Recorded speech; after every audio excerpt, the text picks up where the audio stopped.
গাজায় হামলা না থামালে ইসরায়েলকে কয়লা দিবে না কলম্বিয়া।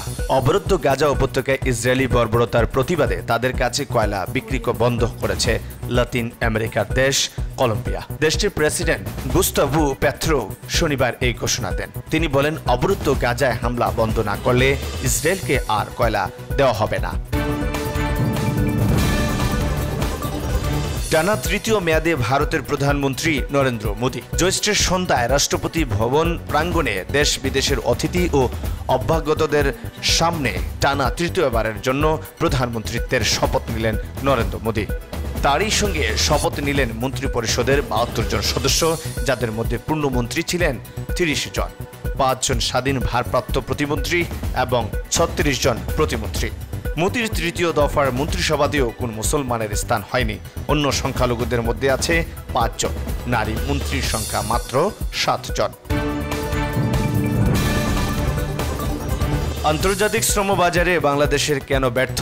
মালয়েশিয়া, মালদ্বীপ সহ অন্যান্য দেশ বাংলাদেশ থেকে লোক নিয়োগ ঠেকাতে সম্প্রতি বিভিন্ন পদক্ষেপ নিয়েছে। গত মার্চে আসা ঘোষণা অনুযায়ী মালয়েশিয়া বাংলাদেশ থেকে আর কোনো শ্রমিক নিচ্ছে না এবং বহু অনুমোদন পাওয়া শ্রমিকরা ৩১ মের পর আর মালয়েশিয়ার ঢুকতে পারেননি।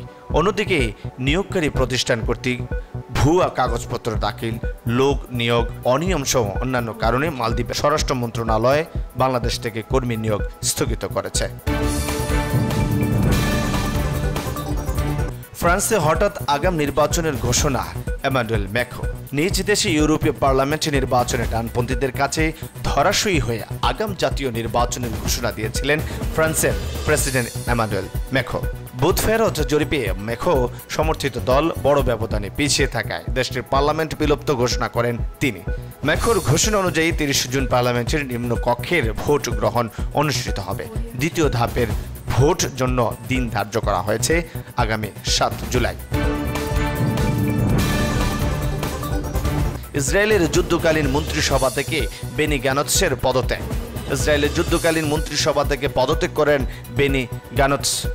রোববার রাতে জরুরি এই মন্ত্রিসভা থেকে তিনি পদত্যাগের ঘোষণা দেন। গানৎসের পদত্যাগ প্রধানমন্ত্রী বেনিয়ামিন নেতানিয়াহুর জন্য বড় ধাক্কা হিসেবে দেখা হচ্ছে। মন্ত্রিসভা থেকে সরে দাঁড়ানোর সিদ্ধান্ত কঠিন ও বেদনাদায়ক উল্লেখ করে সংবাদ সম্মেলনে গানৎস বলেন, প্রকৃত বিজয়ের দিকে এগিয়ে যেতে আমাদের বাধা দিচ্ছেন নেতানিয়াহু।